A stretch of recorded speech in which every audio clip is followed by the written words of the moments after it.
नमस्कार. रेसिपी सफर चॅनलवर पुन्हा एकदा सगळ्यांचं खूप खूप स्वागत आहे. आजच्या भागात आपण बघणार आहोत मस्त चटपटीत कुरकुरीत गवार. तुम्ही याआधी अशी रेसिपी खाल्ली आहे का हे नक्की कमेंटमध्ये सांगा. खूप छान कुरकुरीत होते, मस्त मसाल्याचं कोटिंगसुद्धा होतं. तर त्यासाठी लागणारी आपण तयारी बघूया. मोठी गवार घेतली आहे मी. यासाठी ही बघा अशा पद्धतीनं चिरून घेतले. उभे काप काढायचे आहेत मोठ्या गवारचे. छोटी गवार तशीच ठेवली तरी चालणार आहे. आता तुम्हाला दाखवण्यासाठी या 2 गवार मी बाजूला ठेवलेल्या आहेत. त्या कशा चिरायच्या ते बघूया. त्याचा मागचा पुढचा देठांचा काळा भाग काढून टाकायचा आणि हे अशा पद्धतीनं उभे काप करून घ्यायचे. असे काप काढल्यामुळं मसाला आतपर्यंत मुरतो आणि आपण आता जी पिठं त्यामध्ये मिक्स करणार आहे त्याचं कोटिंगसुद्धा व्यवस्थित होतं. हे बघा, हे अशा पद्धतीनं उभे काप काढून घ्या. शक्यतो हीच गवार वापरा, कारण ह्यात खूप मोठे मोठे बिया नसतात. देशी गवार जर असेल तर ती मोठ्या साईजमध्ये असेल तर त्याचे बिया सुट्ट्या होत राहतात. त्यामुळे शक्यतो हीच गवार वापरा. आता मसाला बनवूया हिरवा. त्यासाठी लसूण, मिरची चवीप्रमाणे, आलं आणि कोथिंबीर घ्यायची. या हिरव्या मसाल्यामध्ये गवार अतिशय सुंदर लागते, मस्त चटपटीत तयार होते. आता तुम्हाला जर हिरवा मसाला नको असेल तर तुम्ही काश्मीरी मिरची पावडर, कांदा लसूण मसाला असं वापरलं तरी चालणार आहे. थोडंसं मीठ टाकूया म्हणजे कुटायला सोपं जाईल आणि छान एकसारखी पेस्ट तयार होईल. खलबत्त्यातच कुटून घ्या, शक्यतो छान पेस्ट तयार होते. मिक्सरपेक्षा चांगली टेस्ट या खलबत्त्यामध्येच लागते. आता एका बाजूला कढईत मी पाणी उकळायला ठेवले. त्यात 1-2च थेंब तेल टाकून घ्यायचं आहे, म्हणजे गवारीचा रंग आहे असा हिरवागार तसाच राहतो. त्यासाठी थोडंसं तेल टाकायचं आहे आणि ही सगळी गवार चिरलेली 1 ते 1.5 मिनिटांसाठी फक्त उकळून घ्यायची आहे. खूप जास्त शिजवून लगदा करायची नाही आहे. फक्त 1-1.5 मिनिट आपल्याला उकळी काढून घ्यायची आहे. बघा, गवार टाकल्याबरोबर पाणी शांत झालं आहे, पण चांगली उकळी येऊ द्यायची आहे. त्यामुळं गवार चांगली सॉफ्ट होते आणि त्यातला जो एक कसकशीतपणा असतो तो सुद्धा कमी होतो बऱ्याच अंशी. अशी खालीवर करून व्यवस्थित 1-1.5 मिनिटांसाठी उकळून घ्या. लक्षात ठेवा, खूप जास्त शिजवून लगदा करायची नाही आहे. अशी उकळून घेतल्यामुळं थोडीशी सॉफ्ट होते आणि आपण जी आता मसाला आणि पिठं यामध्ये टाकणार आहोत व्यवस्थित त्यावर कोटिंग तयार होतं. त्यासाठी फक्त ही उकळून घेण्याची प्रोसेस आठवणीनं करायची आहे. अशीच जर कच्ची गवार तुम्ही घेतली तळायला तर शक्यतो पिठाचं त्यावर कोटिंग होऊ शकणार नाही. म्हणून आपल्याला ही प्रोसेस करणं गरजेचं आहे. चांगली उकळी आली. आता एका भांड्यात आपल्याला ही गवार काढून घ्यायची आहे.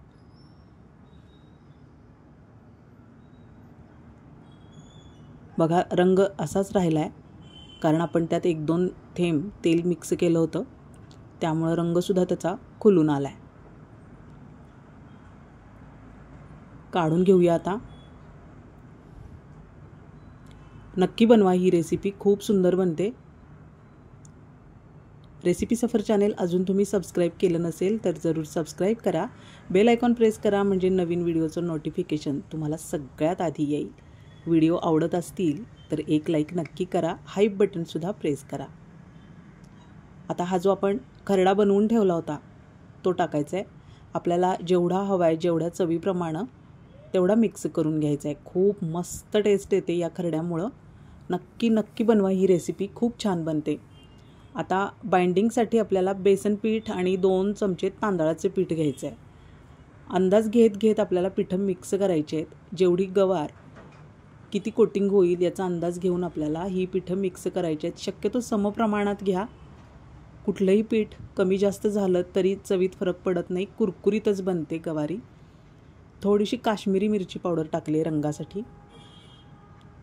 आणि हे आरारूटमुळं मस्त कुरकुरीत होते. तांदूळ पीठ आपण टाकलंच आहे कुरकुरीतपणासाठी, पण तरीसुद्धा आरारूट किंवा ते नसेल तर कॉर्नफ्लोअर टाकू शकता तुम्ही. चमचाभर ओवा असा हातावर चुरडून घ्यायचा आहे, म्हणजे छान खमंग सुगंध येतो. मीठ टाकायचे चवीप्रमाणे. आधीसुद्धा आपण लसूण मिरची कुटताना मीठ टाकलं होतं, ते लक्षात ठेवून टाका. काळं मीठ टाकूया थोडंसं. चटपटीतपणासाठी छान टेस्ट येते. त्यामुळं हिंग आहे अर्धा चमचा.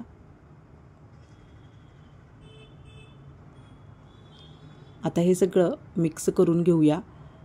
गवार सॉफ्ट झाली आहे थोडी, त्यामुळं पिठं छान रॅप होणार आहेत त्याला. व्हिडिओ स्किप न करता शेवटपर्यंत बघा. छोट्या छोट्या गोष्टी खूप महत्त्वाच्या असतात. आता पाणी अजिबात टाकायचं नाही आहे.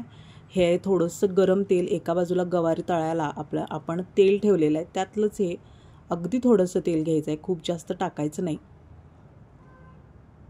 गरम तेल टाकल्यामुळं मस्त त्याला कुरकुरीत कोटिंग तयार होतं. आता लिंबू पिळायचं आहे. लिंबू पिळणं खूप महत्त्वाचं आहे. पाणी टाकणार नाही आहोत आपण. लिंबू रसातच आपल्याला हे कोटिंग पूर्ण करून घ्यायचं आहे. लिंबू टाकल्यामुळं टेस्ट तर चांगली येतेच, पण हे जे आपण 2-3 पिठं टाकलेली आहेत ती व्यवस्थित रॅप होतात त्यावर. त्यासाठी आपल्याला फक्त लिंबू पिळायचं आहे. पाणी अजिबात वापरू नका, कारण पाण्यातूनच काढली आपण गवार आणि ती व्यवस्थित निथळून घ्यायची आहे. पाणी त्यात राहू द्यायचं नाही आहे. पाणी जर आपण राहू दिलं तर ती अगदी नरम पडेल, कुरकुरीत होणार नाही. तेल तापलंय चांगलं. आता त्यामध्ये गवार आपण थोडी थोडी करून सुट्टी सुट्टी करत करत टाकायची आहे. आता लगेच झारा किंवा चमचा लावू नका. थोडंसं त्याला कोटिंग होऊ द्यायचं, थांबायचं 2-3 मिनिटं आणि मगच उलटवून घ्यायची आहे. कुठलाही तळणीचा पदार्थ करताना तो टाकल्याबरोबर त्याला झारा किंवा चमचा लगेचच अजिबात लावू नका. थोडंसं त्यावर कोटिंग होऊ द्यायचं आणि मगच कुठलाही पदार्थ असू दे उलटवून घ्यायचा आहे. बघा मस्त दिसते, रंगसुद्धा सुंदर आला आहे. हळद टाकलेली नाही आहे आपण, कारण हळद जर टाकली तर जळण्याची शक्यता असते, म्हणून शक्यतो हळद टाकणं टाळा. उकळून घेतल्यामुळं गवारीचा हिरवागार रंग तसाच राहिलेला आहे. नक्की बनवा ही डिश. संध्याकाळच्या मुलांच्या चटपटीत खाण्यासाठी बनवा किंवा नाश्त्यासाठी बनवा. साईड डिश म्हणून सुद्धा छान लागते. अगदी सुंदर बनते गवार. नक्की ट्राय करा ही रेसिपी. अशी ही गवारची भाजी खायला खूप कंटाळा करतात घरातले, तर अशा पद्धतीने जर तुम्ही गवार त्यांना बनवून दिली तर ते सतत या गवारची मागणी करतील. पटकन होते, 10 ते 15 मिनिटात तयार होते गवार. फक्त चिरायला वेळ लागतो एवढाच. बघा आता कुरकुरीत होत आली आहे. मस्त कोटिंग झाले त्यावर पिठाचं, खूप छान झाली आहे. आता काढून घेऊया. टिश्यू पेपरवरच शक्यतो काढायची आहे. अशीच भांड्यात काढू नका. टिश्यू पेपरवर काढल्यामुळं तेल पूर्ण निघून जातं आणि मस्त गवार कुरकुरीत होते.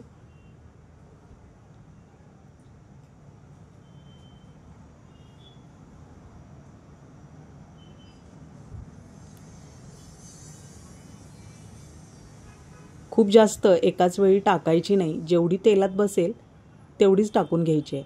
खूप जास्त जर टाकली तर ती तळली जात नाही आणि नरम पडते. त्यामुळं थोडी थोडी गवार तळून घ्यायची आहे. एक बाजू तळली गेली की मगच उलटवून घ्यायची आहे. ही प्रोसेस लक्षात ठेवा आणि अशा पद्धतीनं तुम्हीसुद्धा गवार बनवा. आमच्या चॅनलवरच्या इतरही रेसिपीज नक्की विजिट करा. तुम्हाला नक्की आवडतील. चॅनेलला सबस्क्राईब करा, शेअर करा, कमेंट करा. पुन्हा भेटूया अशाच नवीन सुंदर हटके रेसिपीजसह. चॅनेल नक्की सबस्क्राईब करून ठेवा, म्हणजे नवीन व्हिडिओचं नोटिफिकेशन तुम्हाला सगळ्यात आधी येईल. ही रेसिपी जर आवडली असेल तर एक लाईक जरूर करा. हाईप बटन प्रेस करायला विसरू नका. कमेंटमध्ये नक्की कळवा ही रेसिपी तुम्हाला आवडली असेल तर. चला निरोप घेऊया. पुन्हा भेटूया पुढच्या भागात. धन्यवाद.